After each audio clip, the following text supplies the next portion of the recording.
നമസ്കാരം. സോഡിയാക് മീഡിയയിലേക്ക് എല്ലാ പ്രേക്ഷകർക്കും സ്വാഗതം. 2026 ആഗസ്റ്റ് മാസത്തെ പൂരോരുട്ടാതി നക്ഷത്രക്കാരുടെ നക്ഷത്രഫലം ഒന്ന് പരിശോധിച്ച് നോക്കാം. പൂരോരുട്ടാതി നക്ഷത്രക്കാരുടെ സംബന്ധിച്ചിടത്തോളം ആദ്യത്തെ 45 നാഴിക വരുന്നതും കുംഭക്കൂറിലാണ്. ശേഷം 15 നാഴിക വരുന്നത് മീനക്കൂറിലാണ്. അപ്പോൾ കുംഭക്കൂറുകാരെ സംബന്ധിച്ചിടത്തോളം ലഗ്നത്തിലാണ് രാഹു നിൽക്കുന്നത്. അപ്പോൾ പാപയ ലഗ്നഗതയെ പരാജയ ശിരോരുക്ക് എന്ന് പറയുന്ന യോഗമാണ്. അതായത് പരാജയ ഭീതി, നിരാശ, ഇടയ്ക്കിടയ്ക്ക് സന്തോഷിക്കുമ്പോൾ ടെൻഷൻ ഉണ്ടാകുക, ഇടയ്ക്ക് തലവേദന ഉണ്ടാകുക. അപ്പോൾ ഇങ്ങനെയുള്ള കാര്യങ്ങൾക്ക് യോഗമാണ്. ദൈവാധീനക്കുറവിൻ്റേതായിരിക്കുന്ന ഒരു പ്രശ്നമുണ്ട്. ഭാഗ്യാധിപതി അനിഷ്ടസ്ഥാനത്ത് ആണ് നിൽക്കുന്നത്. ഭാഗ്യാധിപതി അഷ്ടമത്തിലേക്ക് പോവുകയും സർവേശ്വരകാരകനായിരിക്കുന്ന വ്യാഴം 6ാം ഭാവത്തിൽ ശത്രുസ്ഥാനത്ത് മറഞ്ഞു നിൽക്കുകയും ചെയ്യുന്നതുകൊണ്ട് ദൈവാധീനക്കുറവ്, ഭാഗ്യക്കുറവ് മുതലായിട്ടുള്ള പ്രശ്നങ്ങൾ കൊണ്ട് മാനസികമായിട്ട് നല്ല സംഘർഷം ഉണ്ടാകാൻ സാധ്യതയുണ്ട്. മാനസിക ടെൻഷൻ വർദ്ധിക്കാൻ സാധ്യതയുണ്ട്. സാമ്പത്തിക ഞെരുക്കം പോലെയുള്ള കാര്യങ്ങൾക്ക് യോഗം കാണുന്നുണ്ട്. നടുവേദന പോലെയുള്ള രോഗങ്ങൾ ഉണ്ടാകാനും സാധ്യതയുണ്ട്. ഭോഗകാരകനായിരിക്കുന്ന ശുക്രൻ നീചാവസ്ഥ വന്നു എന്ന് പറയുന്നൊരവസ്ഥ ഉള്ളത് കാരണം ഭൗതികമായിരിക്കുന്ന സുഖങ്ങൾക്ക് തടസ്സം വരിക എന്ന് പറയുന്നൊരവസ്ഥയാണുള്ളത്. അപ്പോൾ എന്ത് സുഖപ്രദമായിരിക്കുന്ന കാര്യങ്ങൾക്ക് ആലോചിച്ചാലും ആ ആലോചിക്കുന്ന കാര്യങ്ങൾക്കൊക്കെ തടസ്സം വരാനുള്ള സാധ്യത, ഉദ്ദേശിക്കുന്ന രീതിയിൽ അനുകൂലാവസ്ഥ കിട്ടാതിരിക്കുക.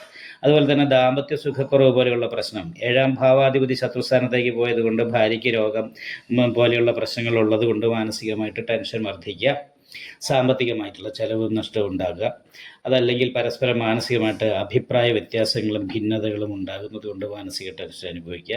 ഇപ്പം ഇങ്ങനെയുള്ള കാര്യങ്ങൾക്ക് യോഗമാണ്. അതേപോലെ തന്നെയാണ് ലഗ്നാധിപതി രക്ഷാസ്ഥാനത്ത് 2ൽ നിൽക്കുന്ന സ്വയം മുന്നിട്ടിറങ്ങി ചെയ്യുന്ന കാര്യങ്ങൾക്ക് മാത്രമേ അനുകൂലാവസ്ഥ ഉണ്ടാവുള്ളൂ.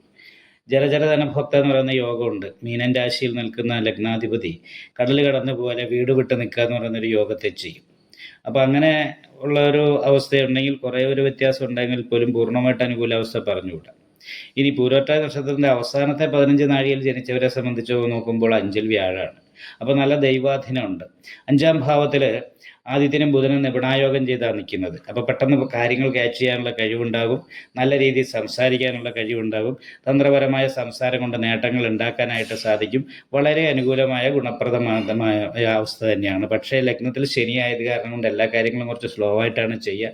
വീട് വിട്ട് നിൽക്കാനുള്ള യോഗമാണ്. വീട്ടിൽ നിൽക്കുമ്പോൾ വിപരീത സ്വഭാവം, സന്തോഷിക്കുമ്പോൾ പെട്ടെന്ന് ടെൻഷനൊക്കെ ഉണ്ടാകുക, ഇങ്ങനെയുള്ള കാര്യങ്ങൾക്ക് യോഗമാണ്. അതേപോലെ തന്നെ പ്രിയ കലഹോസ്തകത എന്ന് പറയുന്ന യോഗം ചെയ്തിട്ട് 7ാം ഭാവത്തിൽ ശുക്രനാണ്. ശുക്രന് നീചാവസ്ഥയാണ്, അഷ്ടമാധിപതിയാണ്. അപ്പോൾ അത് ദാമ്പത്യ സുഖക്കുറവ് പോലെയുള്ള പ്രശ്നങ്ങൾ ഉണ്ടാക്കാൻ സാധ്യതയുണ്ട്. എന്നാൽ ദൈവാധീനമുള്ളത് കാരണം കൊണ്ട് കർമ്മസംബന്ധമായിട്ട് തൊഴിലുമായിട്ട് ബന്ധപ്പെട്ട് വളരെ അനുകൂലമായിരിക്കുന്ന ഗുണഫലങ്ങൾ പൂരോരുട്ടാതി നക്ഷത്രത്തിൻ്റെ അവസാനത്തെ 15 നാഴികയിൽ ജനിച്ചവർക്കുണ്ട്.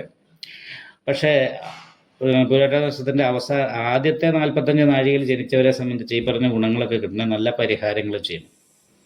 അത് കാരണം കൊണ്ട് വിഷ്ണു ക്ഷേത്രം നെയ്വിളക്ക്, ഭാഗ്യസൂക്താർച്ചന, ശിവക്ഷേത്രത്തിൽ അഘോര പുഷ്പാഞ്ജലി, നെയ്വിളക്ക്, ഗണപതി ഹോമം, അയ്യപ്പ ക്ഷേത്രത്തിൽ നീരാഞ്ജനം വഴിപാട് ചെയ്യുക, ദേവീക്ഷേത്രത്തിൽ ഗുരുതി പുഷ്പാഞ്ജലി, നെയ്വിളക്കും കഴിപ്പിക്കുക, നല്ല പ്രാർത്ഥന ഉണ്ടാകണം. ഇപ്പം ഇങ്ങനെയുള്ള പരിഹാരങ്ങളൊക്കെ നല്ല രീതിയിൽ ചെയ്യുകയും ക്ഷേത്ര ദർശനം നടത്തുകയും ചെയ്താൽ വലിയ തടസ്സങ്ങളില്ലാതെ അനുകൂലമായിരിക്കുന്ന ഗുണഫലങ്ങൾ ഒരു പക്ഷേ മീനൻ കുംഭക്കൂറുകാരെ സംബന്ധിച്ച് അനുഭവിക്കാൻ സാധിക്കുന്നതാണ്. ഇഷ്ടപ്പെട്ടാൽ ലൈക്ക് ചെയ്യുക, നിങ്ങളുടെ അഭിപ്രായങ്ങൾ കമൻറ്റ് ചെയ്യാം. ജ്യോതിഷവുമായി ബന്ധപ്പെട്ട കൂടുതൽ കാര്യങ്ങൾ അറിയാൻ ഈ ചാനൽ സബ്സ്ക്രൈബ് ചെയ്യുക. ഞങ്ങളുടെ ഓൺലൈൻ കൺസൾട്ടൻസി നമ്പർ താഴെ ഡിസ്ക്രിപ്ഷൻ ബോക്സിൽ കൊടുത്തിട്ടുണ്ട്. ആവശ്യമുള്ളവർക്ക് കോൺടാക്റ്റ് ചെയ്യാവുന്നതാണ്.